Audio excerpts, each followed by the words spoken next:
Hey guys, do you like following the latest trends and love experimenting with your hair?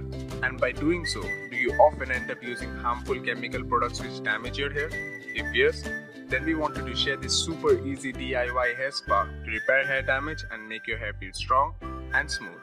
Here's exactly what you need to do. In a bottle, add aloe vera gel, honey, coconut oil in the ratio 3:1:2 and mix well. You can also preserve this mixture in a bottle for up to 2 weeks. Apply this mixture on your scalp and let it stay on your scalp for about an hour.